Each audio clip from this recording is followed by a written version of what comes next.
We're doing side one of part number 530017. The program's in, the stock's in, the collet's in, a lot of stuff that we already know how to do. This is a more detailed video about basic setups and what we're doing there. So the first thing we're going to do, we're going to take the overall length of the part, which is 1 inch 50 thousandths, 1.05 plus 0.433. Gives us 1 inch 483 thousandths. So now we're going to take that 1 inch 483 thousandths, find it on our caliper. We're going to pull out our bar stock, 1 inch 483 thousandths.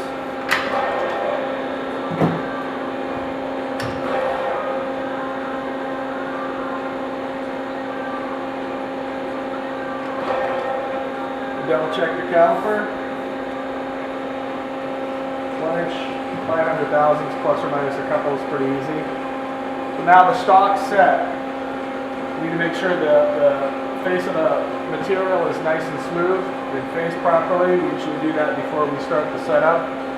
So we have a nice straight surface to register everything off of. We're going to go into the program here. We're going to go into NDI. We're going to go G97, S600, M3, EOB insert. We're going to make sure everything's clear. The turret is clear, the collet. Turn on the spindle. We're going to come in with tool number 1.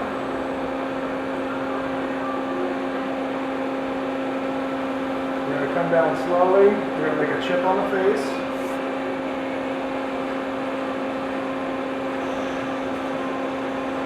We're going to come up off the part in X. We're going to slide over in Z with 10 thousandths.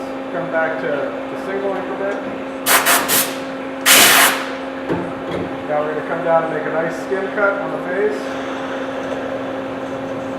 All the way down beyond 0. Bring it back up. Reset. Go to offset.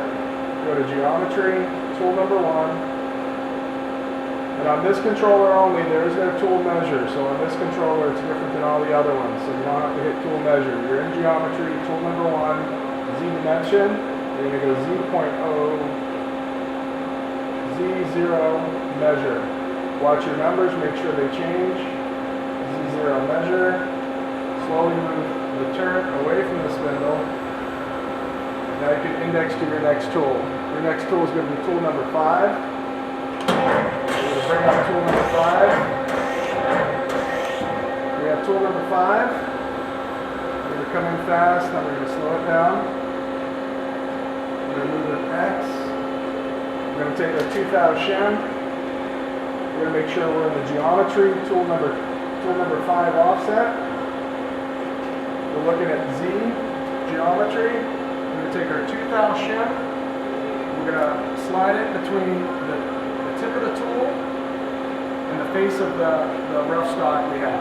So you slowly come in until you get a little close, and now you want your shim stock to keep sliding until you can't pull on the shim stock anymore.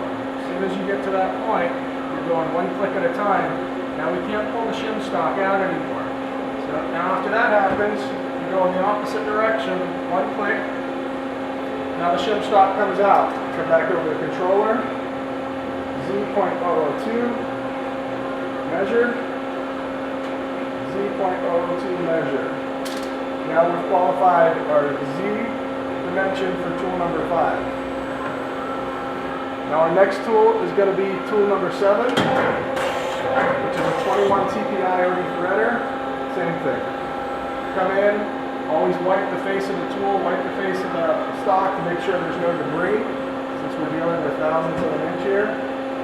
Come back down, slowly come in, get close, pull out the shim, make sure you're in geometry, tool number 7, Z dimension. Same thing, shim, pull, 1 click at a time going towards the face. Can't pull the shim out anymore. 1 click, Z plus direction, shim comes out, Z.002 measure, Z.002 measure. Watch your numbers change. Make sure everything looks okay. Slowly move it out. Move it up. Turret's clear from the spindle and the stock. Nothing's going to hit when you rotate. This is very important that you're mindful of what is happening. Every time you hit the button, this turret's going to index. Or make sure it's out of the way here and it's not going to hit anything. Now we're going to tool number 9. Go over to our geometry offset. We go 9, the number search for the tool. We're going to bring number 9 down. This is our face groover. This is a 46 thousandths left-handed face groover with a 6,000 radius of the corner. Same thing, we got the shim. We're touching off on the face of the insert to the face of the rough stock here. Shim, nice and slow. Pinch, can't pull the stock, can't pull the shim anymore. Back it off 1. Shim comes out. Over to the tool. Z.002 measure. Z.002 measure. Tool is qualified, registered against the face. Slowly come off the part. You're aware where the turret is, relationship to the stock sticking out, index to the next tool. Number 22. We're going to call up tool 22. The easy way, there's 22. So that's our stock. So we're going to bring it in, and we're also making sure that the tools in the back aren't going to hit the collet chuck. So that's a common mistake that a lot of people make. They get so focused on what's going up here, they don't see what's going on in the back. And it's very important that you're mindful of everything going around the collet chuck. And the other thing is you want to make sure that when the collet chuck comes down, it's not going to smash into it because it'll be going a lot faster than we're going right now. So now we're going to go to tool 22. Shim, face, bring it in slowly, a couple clicks at a time, get closer. There it is, shim won't come out. 1 click, Z plus direction, shim comes out. Z.002 measure. Z.002 measure. Okay, now we have our stock qualified, so we know where to bank this stock out when we push cycle start to begin the program. Now the part off tool is tool number 23. Same thing, slide over the 23Z geometry offset. Come in, get close, go slow, get closer, pull out the shim. And you're touching off on the corner of the insert. So the left-hand corner of the insert is going to pinch against the shim and the face of the part. So same thing, shim nice and slow.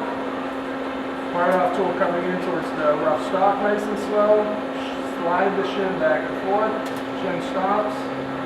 Z plus 1 quick. Here we go, Z.002 measure. Z.002 measure. Now we've qualified all our tools. So now the machine knows that this is where all the tools are going to start from. So this is your Z0, and center line of the part would be your Z0 and your X0. So those are your 2 most important dimensions. So when it comes down to 0, you tell it Z minus 1 inch, it's going to come down here, and then it's going to slide all the way back 1 inch.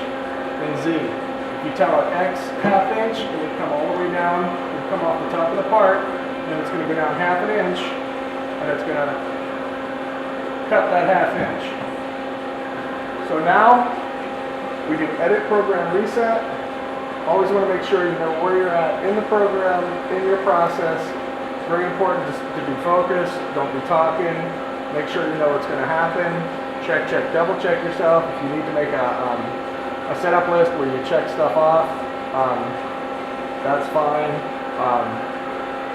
And with this setup, we're assuming that all the tools are in the turret already. Some of you guys know how to do that, some of you guys don't. Everybody's going to learn.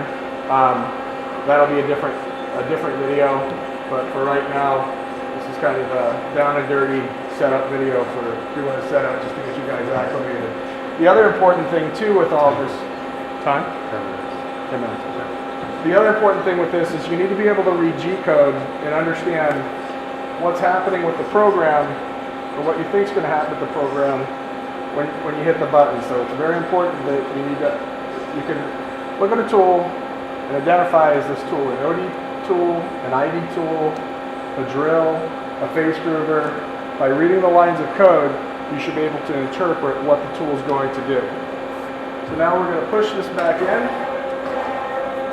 Want it sticking out maybe 100, 200,000. A good rule of thumb for us is just the width of our clippers. 9 times out of 10, if something's sticking out only that far, we're more than safe. It's a good general rule of thumb. If you can eyeball that, that's fine. But I can pretty much guarantee you that if you're there and this comes down and everything's right, you're never going to have a problem. Okay, so now I go edit, program reset. I hit cycle start, everything's slowed down. We've gone from the rapid override slow, the optional stops on, and now we hit single block after the turret is engaged and moving in the Z- direction towards the part is when you hit cycle start. Watch your numbers on your absolute display. You can speed it up a little bit. Finger on the feed hold in case it starts moving in too far or pushing against something. Okay, so now it stopped. We're going to pull the bar out. Make sure it's flush. We're going to make sure we're using the proper pressure. Hit cycle start. We'll speed it up. Same thing, tool number 2, which is tool number 1. So we slowed it down. We made sure the coolant's off. Make sure our optional stops on. Cycle start. The indexes is moving towards the stop. Now we're going to hit single block. We're going to let it come in a little faster. We're going to slow it down. And the important thing here is that you can read the M code and G code to make sure that you know. And our M code says it's in a position of X 900 thousandths, Z point 100 thousandths. You should be able to look at that and go, that's pretty close. If it was out here, it would mean that we're way off. If it was below center or on center, you'd be like, no way. Or if you were all the way up here or any position but this, if it doesn't look right, we did something wrong in the setup. You need to reset, troubleshoot, see what happened, and go from there. So now I'm going to hit cycle start again. Comes in a little closer. It comes into X.890 Z0, the feed rate of 2. And now it's going to come and it's going to make the phase cut. So I'm going to close the door. I'm going to turn the coolant on. I'm going to hit cycle start. I'm going to take my single block off. I'm going to speed it up a little bit. And I'm going to watch, listen, and feel the entire time. Make sure everything sounds good. Does the cut sound right? Does it sound like it's too rough? Does it feel right? Does it feel like it's, jumping around? Or does it feel like it's, felt all the other times we've ran parts? So we're going through